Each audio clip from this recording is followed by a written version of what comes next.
Boa tarde. Deve ser boa mesmo, porque o que vocês ganharam de boa tarde assim é brincadeira, né? Então, mas que seja uma ótima tarde, divertida, produtiva, que nós possamos sair todos nós aqui dessa tarde com mais, não só conhecimento, mas mais vontade de colocar em prática esse conhecimento na nossa vida, tá bom? A Nilcilene já adiantou bastante coisa que a gente ia falar, então a gente vai ter que correr 30 minutos para nós darmos uma viajada de 2000 anos. Nós estamos tendo um poder de síntese muito grande, vamos tentar. Nós vamos falar sobre o movimento adventista e a restauração da verdade. E a primeira pergunta que eu faço para vocês, o cristianismo, ele permaneceu mesmo desde que Jesus e os apóstolos pregaram a verdade? O que vocês me dizem?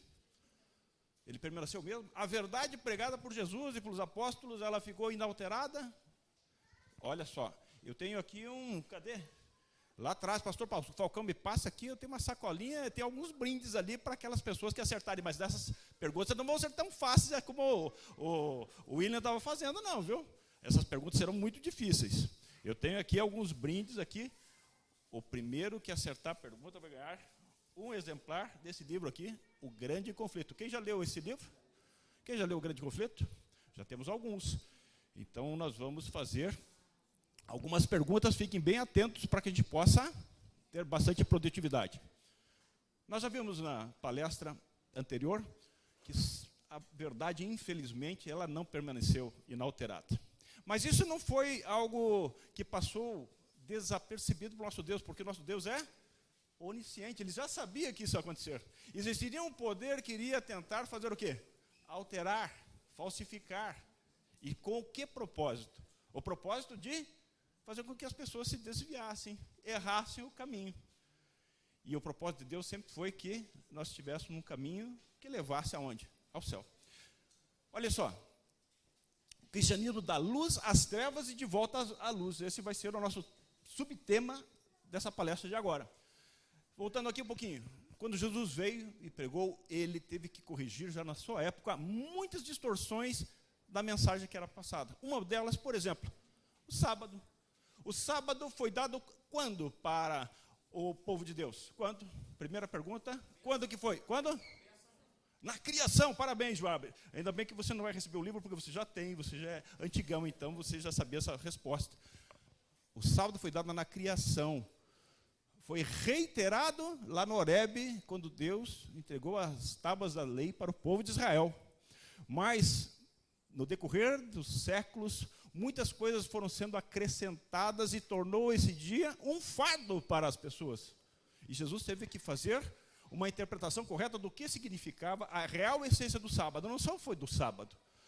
Tantos outros mandamentos que estavam, de alguma forma, sendo distorcidos. Por exemplo, o mandamento de não matarás significa somente tirar a vida de alguém?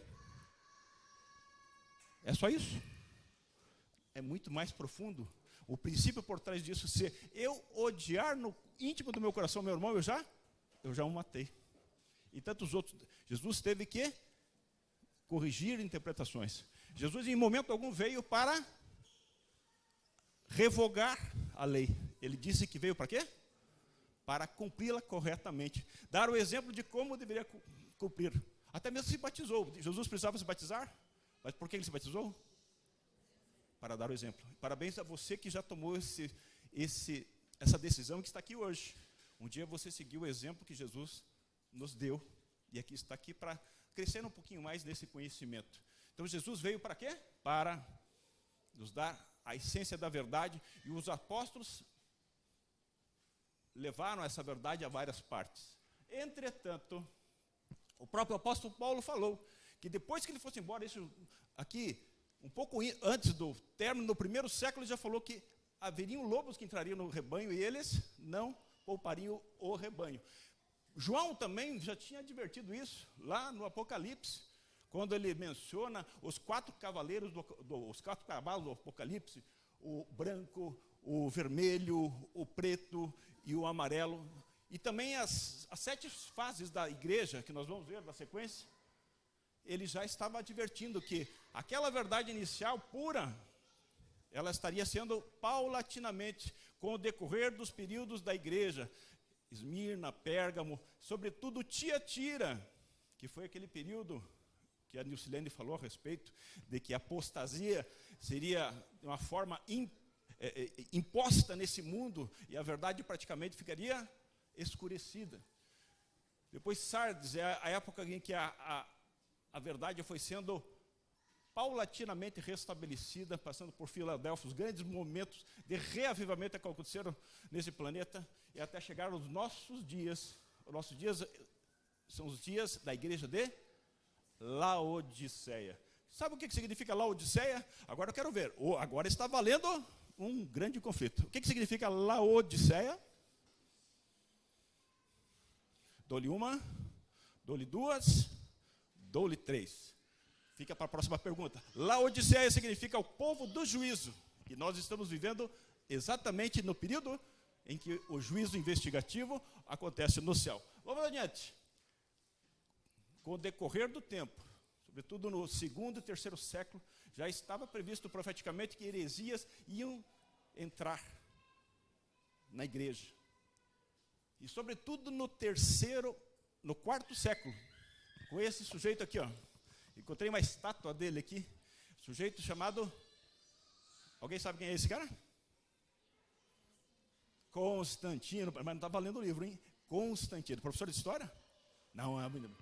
Constantino foi um imperador romano.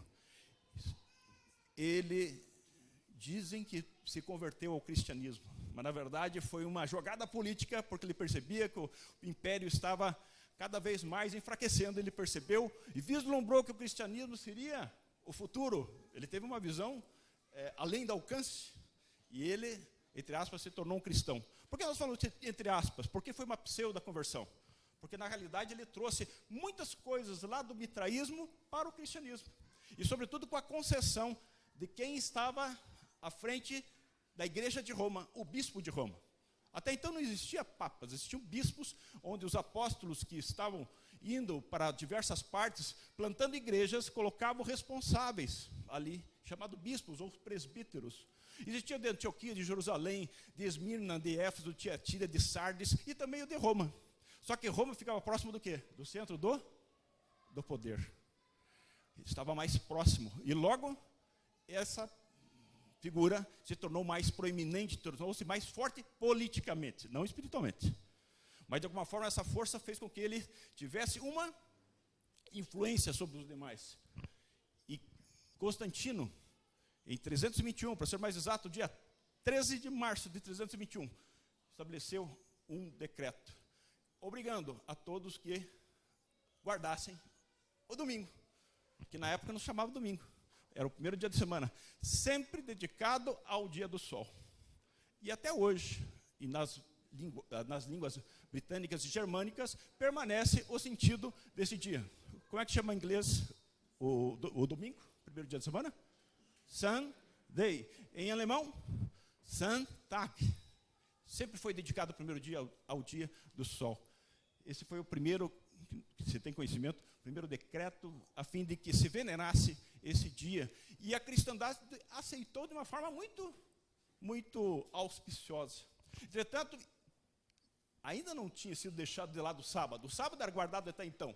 Mas, paulatinamente, o sábado foi sendo, pela igreja de Roma, e pelos concílios sucessivos, foi sendo enfraquecido. Vamos adiante. É muito tempo e eu tenho que correr, eu tenho que ir muito rápido. Já se passaram 9 minutos. Mas isso não estava despercebido por nosso Deus. 650 anos antes de Cristo, o profeta Daniel já tinha sido a ele revelado que isso ia acontecer. Que aconteceria um tempo em que os tempos e a lei seriam modificados e também deitaria por terra a verdade. Daniel já tinha visto isso, já tinha mostrado. E até tinha estabelecido até quanto tempo duraria. 1 tempo, 2 tempos, metade do tempo. Isso profeticamente quer dizer 1260 anos. Com muita antecedência já se sabia disso. Muito bem, mas chegamos aqui até esse ano 538. Com esse sujeito era o bispo de Roma, Vigílios. O que aconteceu nessa época?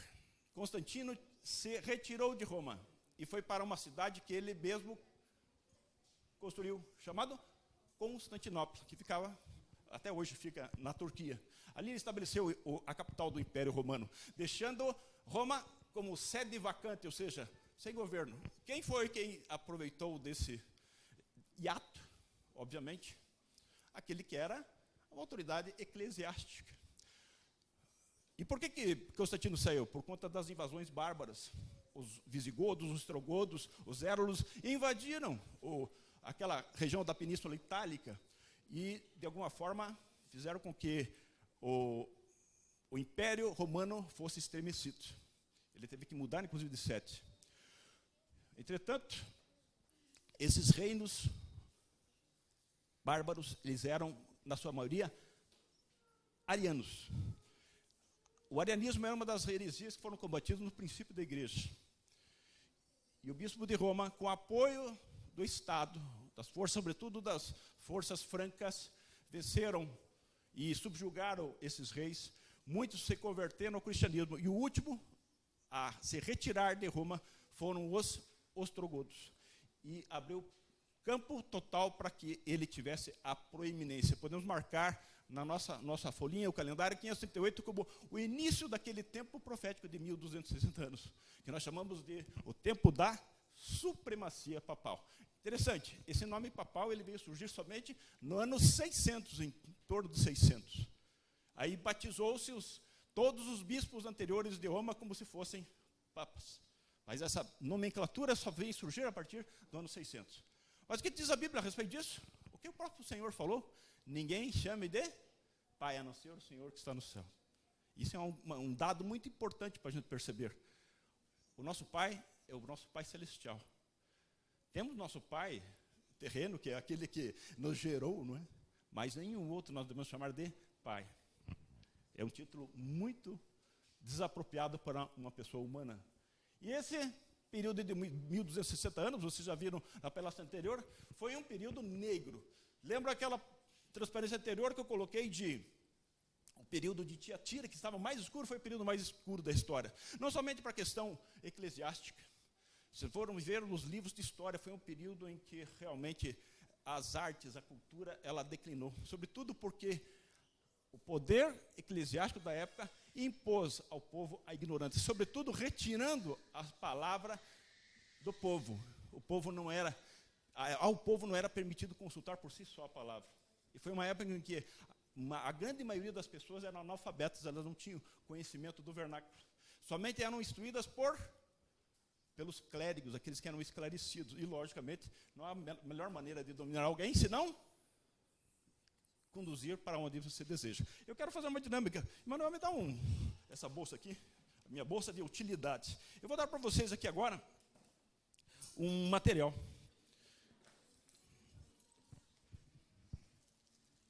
Emanuel, gostaria que você distribuísse isso aqui. Ó. Isso é conforme aí tem rosa, mas não vai confundir. Rosa para as meninas, azul para os meninos. Isso é um tapa-olho. Eu gostaria que vocês colocassem nos seus olhos. Aliás, isso não é somente um equipamento para hoje, é um brinde do nosso grupo para vocês, para mais tarde vocês terem bons sonhos, ok? Coloquem nos seus olhos esses tampões e mantenham até eu dizer para tirarem. E, ao mesmo tempo, abram bem os ouvidos no que eu vou falar agora. Muito atenção naquilo que eu vou falar.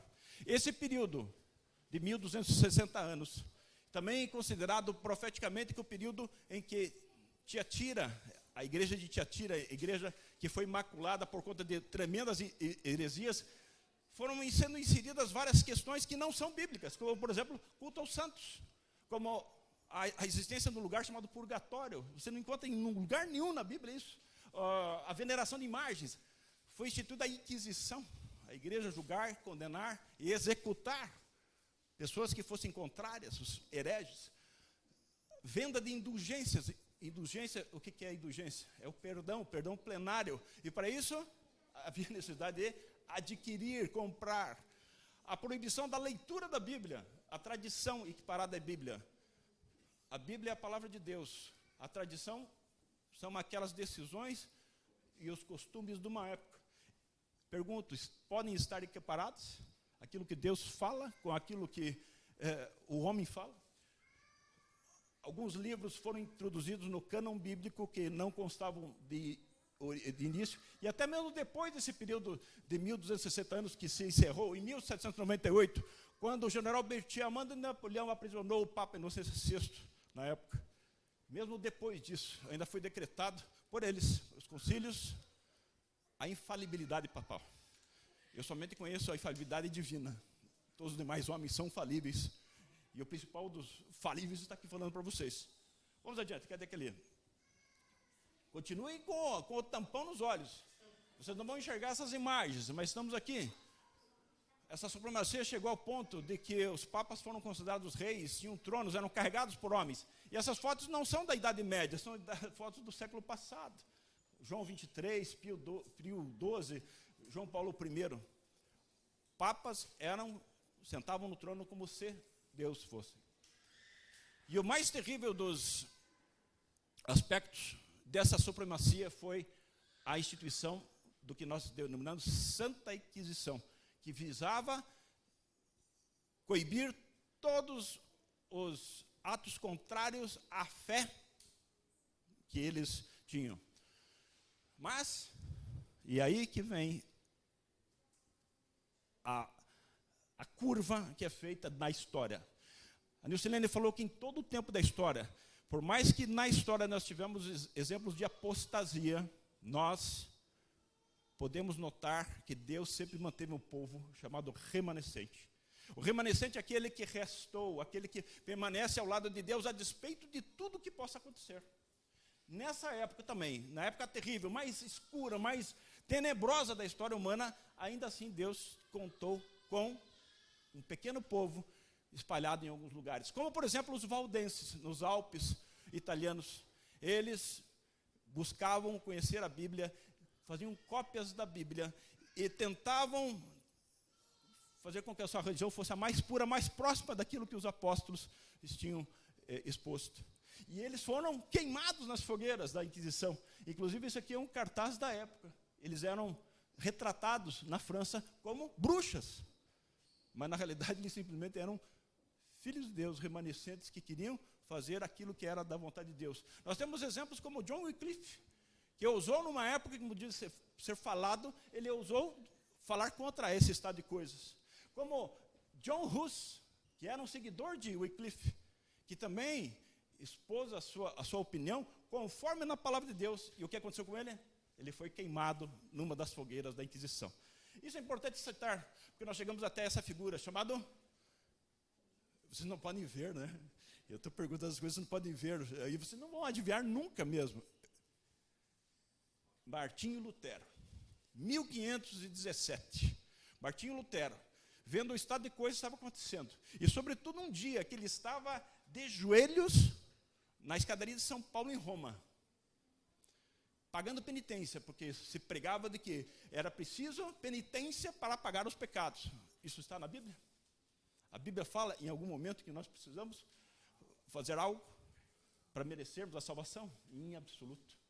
Mas ele lá naquele dia, isso no relato dele, ele lembrou-se do que está escrito em Efésios 2:10.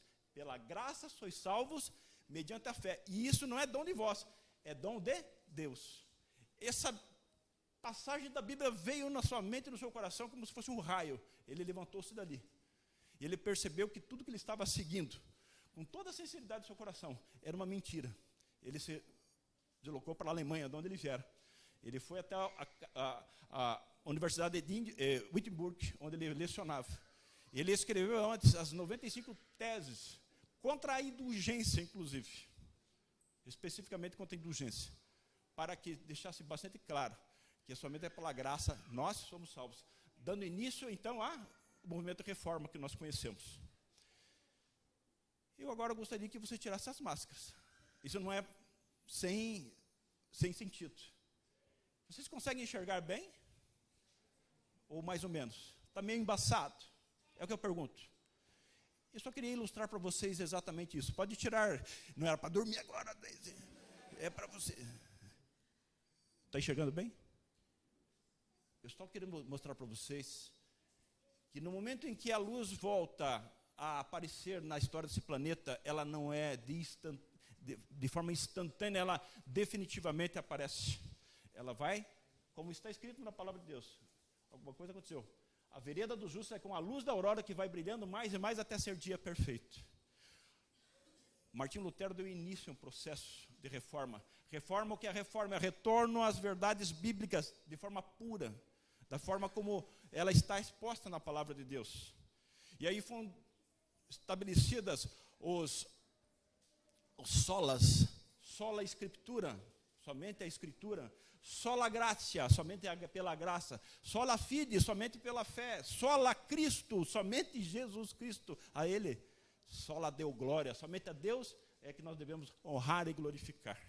Esse é um chamado para um retorno à verdade pura da palavra. Mas a verdade, ela não vai voltando de forma instantânea, mesmo porque, se você tirar a máscara, está escuro, o que acontece quando você recebe um facho de luz no seu olho? Você fica cegado. A verdade, ela não foi escancarada definitivamente de uma vez só. Ela levou tempo. E nós chegamos até ao século 17 e 18. Deus levantou homens em torno desse planeta, a fim de que uma das verdades fossem resgatadas. Antes deles, nós podemos citar Wesley, nós podemos citar Calvino, nós podemos citar Zwinglio, tantos outros que contribuíram de alguma forma para resgatar algumas parcelas da verdade. Eu não tenho tempo de ficar entrando em detalhes, mas eu gostaria que vocês fizessem isso. Por isso eu sugiro. Querem saber mais sobre isso? Aqui está. O grande conflito vai trazer exatamente essa história que nós estamos, de uma forma muito sintética, retratando aqui. Até chegamos a essa época em que Deus levanta homens em várias partes do mundo, homens que não se conheciam, não se comunicaram, mas no seu coração surgiu uma vontade de estudar mais a respeito de uma das profecias de Daniel. Até 2.300 tardes e manhã o santuário seria purificado. Assim como Manuel de Lacunza, aqui, um padre chileno, ele escreveu a respeito disso. Venida del Messias em glória e majestade. Como, conhecem esse sujeito aqui? Esse sujeito somente é o pai da física, chamado Isaac Newton, que vocês universitários estudam aqui. Até hoje as 4 leis da física, elas vigoram até hoje por conta da inteligência desse homem. Escreveu escrevendo para o rei da época as observações sobre as profecias de Daniel e Apocalipse. Também sendo estimulado a estudar o livro de Daniel. E, sobretudo, William Miller, que nós conhecemos como Guilherme Miller, um capitão da Marinha Mercante americano, que também no seu coração estudou profundamente o livro de Daniel e Apocalipse. Todos eles tinham uma ideia de que o santuário a ser purificado seria essa terra, e isso significava que seria a volta de Jesus. A melhor e a maior e mais esperada mensagem, a definitiva conclusão da história. O movimento milerita foi um movimento interdenominacional. Até então nós não falamos em igreja adventista, nós estamos falando dos precedentes. O movimento milerita foi formado por várias denominações, pessoas provindas de várias denominações, todos eles amando o mesmo aspecto daquilo que era pregado, a volta de Jesus. Algo que foi despertado porque, durante a grande apostasia, dizia-se que a volta de Jesus já tinha ocorrido através dos prelados e segundo as suas cátedras. O reino de Jesus seria instituído aqui nessa terra, já tinha sido instituído por conta da igreja que iria dominar os reinos dessa terra. E não é assim que a Bíblia ensina. Quando eles descortinaram o livro de Daniel e Apocalipse, perceberam que a volta de Jesus seria literal, pessoal, e breve, sobretudo breve, pelo intercurso de toda a história. Houve uma decepção nessa época, porque, a despeito de que todo o cálculo que foi feito era absolutamente correto, o evento que significava aquilo não era a volta de Jesus. A purificação do santuário não era a purificação do santuário da terra, mesmo porque o santuário da terra não existia mais. Aonde é esse santuário? O santuário celestial. Através da oração, aquele povo, muitos abandonaram, muitos, essa é uma percepção particular minha, é que havia muitos aproveitadores da época. E era preciso que houvesse o peneiramento para separar joio de trigo, a fim de que se verificasse efetivamente quem estava imbuído daquele propósito. E ao fazer o estudo do Apocalipse, eles perceberam da necessidade ainda de pregar a muitas línguas, povos, tribos e nações. E em vendo a sua percepção ao santuário, foram estudar o santuário. E perceberam, pelo estudo do livro dos livros do Antigo Testamento, e em especial Hebreus, perceberam que Jesus estava inaugurando uma nova fase do seu ministério. Jesus ascendeu ao céu e até então ele intercedia no lugar santo. A partir de 1844, ele passa a exercer a sua intercessão também no lugar santíssimo, mas sobretudo o juízo investigativo. E essa doutrina do santuário é uma doutrina peculiar dos adventistas do sétimo dia. E aí nós retornamos ao início. O movimento adventista, o movimento do advento, a restauração da verdade. Muitas pessoas vieram de várias denominações, como batistas do sétimo dia, anabatistas, como congregacionais, episcopais, metodistas. E todos eles, de alguma forma, trouxeram uma parcela daquilo que a reforma contribuiu para que eles pudessem ser o que eram. E em 1863, de forma organizada, é constituída a Igreja Adventista do Sétimo Dia. 1863. Portanto, 19 anos depois de 1844. Ali nós temos uma imagem, uma fotografia da época de Tiago White e também uma pregação, uma fotografia da época, uma pregação numa igreja de Anne White. E hoje, o símbolo da igreja com todo o significado está aqui. A verdade, ela foi sendo retomada. A restauração da verdade foi algo que aconteceu de forma progressiva. Muitas denominações, de alguma forma, contribuíram, mas não de uma forma completa. Como eu falei para vocês, a luz ela não foi retornando de imediato, instantaneamente, até mesmo para que não houvesse o risco de cegar as pessoas. A luz ela foi sendo dada de forma progressiva. E hoje, Apocalipse 14 já foi mencionado aqui, nós temos o que se denomina de verdade presente. A verdade presente que não era a verdade presente no tempo de Lutero. A verdade presente que não era uma verdade presente no tempo de Constantino. Que não era a verdade presente no tempo de Paulo, por exemplo. Por uma questão simplesmente de linha do tempo. Aos adventistas, está em testemunho para a igreja, foi confiada a última mensagem de advertência ao mundo a perecer. Nenhuma obra há de tão grande importância. Eu gostaria que vocês tivessem a percepção disso que está colocado aqui. Nós temos um propósito. Nós não somos apenas mais uma igreja dentre tantas. Nós temos um propósito, nós temos uma mensagem e nós temos uma missão. Aqui está o símbolo da nossa igreja. E a heráldica disso aqui é muito interessante. Vocês veem uma Bíblia aberta, com a cruz. A mensagem do Evangelho, a ser percorrida por todo mundo. A tríplice mensagem angélica. A primeira, temei a Deus e dá-lhe glória, vinda é a hora do seu juízo e adorai aquele que fez o céu, as terras, as águas e as fontes das águas. Caiu a grande Babilônia. Babilônia, a confusão doutrinária, a intromissão de heresias no meio da verdade. A nossa missão é apresentar uma verdade depurada, pura, sem qualquer tipo de algo viciado. E também uma mensagem de juízo, de advertência. Aquele que tiver a marca da besta na sua fronte, na sua fronte ou na sua mão direita, também beberá do vinho da cólera de Deus para se mistura. Ou seja, é uma necessidade que temos de levar às outras pessoas o conhecimento do que está acontecendo hoje e do que vai acontecer.